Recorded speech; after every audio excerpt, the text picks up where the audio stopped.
Sensor ബോർഡിന്റെ കത്രിക പൂട്ടിൽ വളർന്നുകൊണ്ടിരിക്കുകയാണ് നമ്മുടെ ഭാരതത്തിന്റെ സംഘപരിവാർ രാഷ്ട്രീയം. സംഘപരിവാർ സംഘടനകൾക്ക് അനുകൂലമാവുന്ന തരത്തിൽ മാത്രമേ ഇന്നിവിടെ ഒരു സിനിമ ചെയ്യാൻ പാടുള്ളൂ എന്നതിന്റെ വളരെ വ്യക്തമായിട്ടുള്ള തെളിവുകളാണ് ഈ 2025 തന്നെ വെട്ടിനുറുക്കപ്പെട്ട മലയാള സിനിമകളുടെ ലിസ്റ്റ്. എമ്പുരാനിൽ തുടങ്ങി ഇന്ന് ഷൈനികത്തിന്റെ ഒരു പടം വരെ എത്തി നിൽക്കുന്നു. അതിന്റെ നീണ്ട ഒരു ലിസ്റ്റ്, ഏകദേശം ഒരു 3-4 സിനിമകൾക്ക് ഇന്ന് ഈ പറയുന്ന സെൻസർ ബോർഡിൽ നിന്നും വെട്ടുകൾ കിട്ടിയിട്ടുണ്ട്.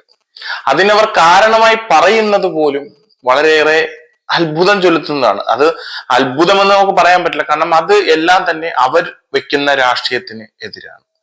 അവരുടെ പ്രൊപ്പഗേൻഡ മൂവീസിനെല്ലാം തന്നെ മൗനാനുവാദവും കുറച്ച് കൂടുതലൊന്ന് എരികേറ്റാൻ നിങ്ങൾക്ക് കഴിഞ്ഞാൽ അതെല്ലാം ആയിക്കോ എന്നുള്ള ഒരു മൗന സമ്മതം കിട്ടുന്നിടത്ത് അവർക്ക് ദോഷമാവുന്ന രീതിയിലുള്ള എന്തെങ്കിലും ഒരു കണ്ടന്റ് ഉള്ള മൂവികളെയെല്ലാം വളരെ വ്യക്തമായ രീതിയിൽ സെൻസറിങ്ങിലേക്ക് എത്തിച്ച് വ്യക്തമായ രീതിയിൽ ആ പോയിന്റുകളെല്ലാം കട്ട് ചെയ്തതിന് ശേഷം മാത്രം സ്ക്രീനിലേക്ക് എത്തിക്കാൻ കാണിക്കുന്ന ഒരു താല്പര്യമുണ്ട്. അത് ഇവിടെ സാധാരണക്കാരനായ ഒരു മനുഷ്യൻ അവന്റെ സൃഷ്ടി, അതായത് ഒരു സിനിമ എന്ന് പറയുന്നത് ഒരാളുടെ ആവിഷ്കരണ സ്വാതന്ത്ര്യമാണ്. സിനിമ വിരൽ ചൂണ്ടുന്നത് സമൂഹത്തിൽ നടക്കുന്ന പ്രശ്നങ്ങളെയും കൂടി ചേർത്തുകൊണ്ടാണ്. ആ പ്രശ്നത്തിനകത്തുള്ള ഒരു സ്പേസ് ആണ് ഈ പറയുന്ന രാഷ്ട്രീയം. രാഷ്ട്രീയത്തിനകത്ത് ഇവിടുത്തെ ജനങ്ങൾക്ക് വേണ്ടിയിട്ട് ഇവിടുത്തെ ഒരു സിസ്റ്റത്തിന്റെ ഭാഗത്ത് നിന്ന് എന്തെങ്കിലും ഒരു പാകപ്പിഴയോ എന്തെങ്കിലും ഒരു അപാകതയോ ഉണ്ടാകുകയാണ് എങ്കിൽ ആ ഉണ്ടാവുന്ന വിഷയത്തെ സമൂഹത്തിനോട് ചൂണ്ടിക്കാണിക്കാൻ വേണ്ടിയിട്ട് ഉണ്ടായിട്ടുള്ള ഒരു മീഡിയം കൂടിയാണ് നമ്മൾ ഇന്ന് വളരെ ആഘോഷത്തോടെ കാണുന്ന സിനിമകൾ. പണ്ട് കാലങ്ങളിൽ നമുക്കറിയാം, നാടകങ്ങളിൽ നിന്നും ആരംഭിച്ച് ആ കലാരൂപം ഓട്ടം തുള്ളലുകളിലൂടെയെല്ലാം പ്രശസ്തിയിലെത്തി. അത് പിന്നെ കാലക്രമേണ കാലം മാറി വളർന്നു വന്നപ്പോഴേക്കും സിനിമ എന്ന് പറയുന്ന ഒരു മാധ്യമത്തിലൂടെ എത്തുകയും സിനിമയിലൂടെയും വ്യക്തമായ പൊളിറ്റിക്സും വ്യക്തമായ വിമർശനാത്മകമായ പൊളിറ്റിക്സും പറയുന്ന ഒരിടമായി അത് മാറിയപ്പോൾ ഇവിടെയുള്ള സാധാരണക്കാരന്റെ പ്രശ്നങ്ങളും കൂടി പറയാനുള്ള ഒരു സ്പേസ് ആയി അത് മാറി. ഇന്ന് ഒരു വിഷയം എടുത്തു വെച്ച് ഒരാൾക്ക് തന്റെ തിരക്കഥ കംപ്ലീറ്റ് ചെയ്ത് അതിനെ വിഷ്വലൈസ് ചെയ്ത് ജനങ്ങളുടെ ഇടയിലേക്ക് എത്തിക്കുന്നതിന് മുന്നേ ഇവിടെ ആരുടെയൊക്കെയോ അനുവാദം വേണം. ഈ സെൻസറിങ് എന്ന് പറയുന്ന ഒരു പ്രക്രിയ ഉള്ളത് നമുക്ക് എല്ലാവർക്കും അറിയാം. ചില വിഷയങ്ങളുണ്ട്. ഒരു അഡൽട്ട് ആയിട്ടുള്ള കണ്ടന്റ് ഉള്ള ടോപ്പിക് ആണെങ്കിൽ അതിന് ഇന്ന കാറ്റഗറി 2 ഉള്ള ഏജിനുള്ള ആൾക്കാരെ ബാൻ ചെയ്തിട്ടേ അത് കാണിക്കാൻ പാടുള്ളൂ. 18+ കണ്ടന്റുകൾ ഉള്ളത്, അതുപോലെ സർട്ടിഫിക്കറ്റ്സ് ആയി, അതായത് എന്തെങ്കിലും തരത്തിലുള്ള അഡൽട്ട് കണ്ടന്റുകൾ ഉണ്ടെങ്കിൽ അതിനെല്ലാം എത്ര തരത്തിൽ മാപ്പിംഗ് ചെയ്തതിനു ശേഷം ജനങ്ങളിലേക്ക് എത്തിക്കാം. പക്ഷെ അങ്ങനെ ചെയ്തുകൊണ്ടിരുന്ന ഒരു സിസ്റ്റത്തിന് ഇന്ന് അവർ കണ്ടെത്തുന്ന അവരുടെ സെൻസറിങ് രീതികൾ എന്ന് പറയുന്നത് ബീഫ് ബിരിയാണി കഴിക്കുന്നത് ചിത്രത്തിൽ ഉൾപ്പെടുത്താൻ പാടില്ല, ഹിന്ദി പറയുന്ന ഭാഗങ്ങൾ ഒഴിവാക്കണം, ബീഹാർ എന്ന് പറയാൻ പാടില്ല, അതുപോലെ തന്നെ സംഘപരിവാറുമായി കണക്ട് ചെയ്യപ്പെടുന്ന എന്തെങ്കിലും വാക്കുകളോ എന്തെങ്കിലും ഉണ്ടെങ്കിൽ അത് ഒഴിവാക്കണം. നമുക്ക് എല്ലാവർക്കും അറിയാമായിരിക്കും, റീസെന്റ് വയനാട് തന്നെയുള്ള സുൽത്താൻ ബത്തേരി എന്ന് പറയുന്ന ഒരു സ്ഥലത്തിന്റെ പേര് ഗണപതി വട്ടമാക്കണം എന്ന് പറഞ്ഞിട്ടുള്ള ഒരു പരാമർശം, ആ പേര് ഉൾപ്പെടുത്തണം. അങ്ങനെ നീളുന്നു നമുക്ക് മീഡിയകൾ വഴി അറിയാൻ കഴിയുന്ന കാര്യങ്ങൾ.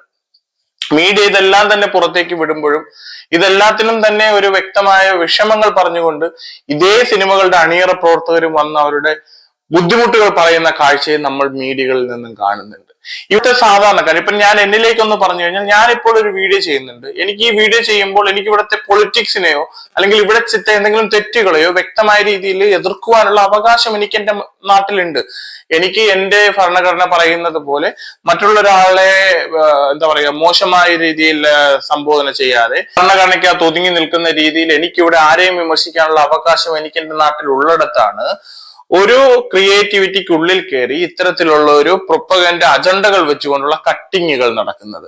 മറിച്ച് മറ്റൊരു ഭാഗത്താണെങ്കിൽ അവർക്ക് അവരുടേതായിട്ടുള്ള എന്തെങ്കിലും ഒരു കാര്യം ജനത്തിനോട് പറയുവാനുണ്ടെങ്കിൽ അതിനെ മധുരമായിട്ട് അവതരിപ്പിക്കുവാനും അവർക്ക് എതിർക്കുന്നവരെ തല്ലുവാൻ വേണ്ടി ശക്തമായ രീതിയിൽ അതിനെ അവതരിപ്പിക്കുവാനും അവർക്ക് ഒരു തരത്തിലും പ്രശ്നമില്ല. നമ്മൾ എല്ലാവരും കണ്ടതാണ് കേരള സ്റ്റോറി എന്ന് പറയുന്ന ഒരു മൂവി.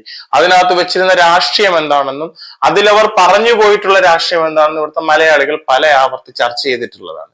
ഇതെല്ലാം നിൽക്കുന്ന സാഹചര്യങ്ങളിലാണ് ഒരു മനുഷ്യൻ തന്റെ കഴിവ് കൊണ്ട് അവൻ ഉണ്ടാവുന്ന സൃഷ്ടിയെ പുറത്തേക്ക് എത്തിക്കാൻ നോക്കുമ്പോൾ ഇത്തരത്തിലുള്ള ഇടങ്കോലുകൾ ഇട്ടുകൊണ്ടുള്ള ഇവിടുത്തെ രാഷ്ട്രീയം നടക്കുന്നത്. ഇത് എന്തിന്റെ വളർച്ചയ്ക്കാണ് നമ്മൾ വഴി വെച്ചു കൊടുക്കുന്നത്? കാരണം ഇത് പല സംഘടനകളും ഓരോ സിനിമയ്ക്കുണ്ടാവുന്ന ബുദ്ധിമുട്ടുകൾ വരുമ്പോൾ ശബ്ദം ഉയർത്താറുണ്ട്. പക്ഷെ ആ ശബ്ദങ്ങളൊന്നും തന്നെ ആരെയും ഇവിടെ സൈലന്റ് ആക്കുന്നില്ല. അവരുടെ മൂർച്ച കൂടുന്നുണ്ട്. ആ കത്രികയുടെ മൂർച്ച കൂടുന്നതല്ലാതെ അത് കുറയുന്നതായിട്ട് നമുക്ക് ഒരിടത്തും കാണാൻ കഴിയുന്നില്ല.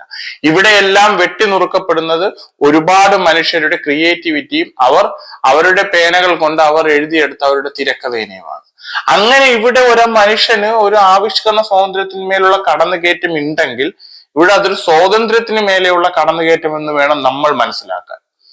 ഇനി വരാൻ പോകുന്ന ഓരോ സിനിമകളും ഇവിടെ ഓരോ രീതിയിൽ ഏതൊക്കെ തരത്തിൽ കട്ട് ചെയ്യപ്പെടുന്നുള്ള ഭയത്തോടുകൂടി വേണം ഇനി ഒരു ക്രിയേറ്റിവിറ്റി, അതായത് ഒരു സിനിമ തയ്യാറാക്കുന്ന ഒരാള് ആ കണ്ടന്റുമായി സെൻസർ ബോർഡിന് മുന്നിലേക്ക് എത്തുവാൻ. ഇവിടെ വേണ്ടത് ഒരു മനുഷ്യന് തനിക്ക് പറയാനുള്ളത് എന്താണോ, അതായത് പബ്ലിക്കിനോട് ഒരു മനുഷ്യന് പറയുവാനുള്ള മെസ്സേജ് എന്താണോ ആ മെസ്സേജ് ജനങ്ങളിലേക്ക് കറക്റ്റായിട്ട് കണക്ട് ചെയ്യാൻ വേണ്ടിയിട്ടുള്ള വേർഡുകളും ആ പദപ്രയോഗങ്ങളും അവിടെ അതേ രീതിയിൽ നിലനിർത്തിക്കൊണ്ട് തന്നെ അവൻ ആ സിനിമ പൂർത്തിയാക്കി ജനത്തിന് മുന്നിൽ എത്തിക്കാൻ സാധിക്കണം. അതിനകത്ത് ഒരു സെൻസർ ബോർഡിന്റെ മാനദണ്ഡങ്ങൾക്കുള്ളിൽ വരുന്ന വിഷയങ്ങളെ വ്യക്തമായ രീതിയിൽ സെൻസറിങ് ചെയ്യാൻ സെൻസർ ബോർഡിന് അവകാശമുണ്ട്. ആ അവകാശം സെൻസർ ബോർഡിന്റെ സിസ്റ്റത്തിനുമുണ്ട്. പക്ഷേ ഏതെങ്കിലും ഒരു പ്രത്യേക തൽപര ടീമുകൾക്ക് വേണ്ടിയിട്ട് വാമൂടി കെട്ടുന്ന, കൈവിലങ്ങ് വെച്ച് അടിമയെ പോലെ പണിയെടുക്കുന്ന ഒരു സിസ്റ്റം ഇവിടെ ഉണ്ടെങ്കിൽ അതിനെ എതിർക്കേണ്ടതും ഇവിടുത്തെ സാധാരണക്കാരായ ജനങ്ങൾ തന്നെയാണ്. ഇവിടെ നമുക്ക് എന്താ പറയാ, നമ്മൾ പറയുന്നുണ്ടല്ലോ, നമുക്കിവിടെ ജീവിക്കുവാനുള്ള അവകാശമുണ്ട്, പ്രസന്റ് ചെയ്യാനുള്ള അവകാശമുണ്ട്, ചോദിക്കുവാനുള്ള അവകാശമുണ്ട് എന്ന്.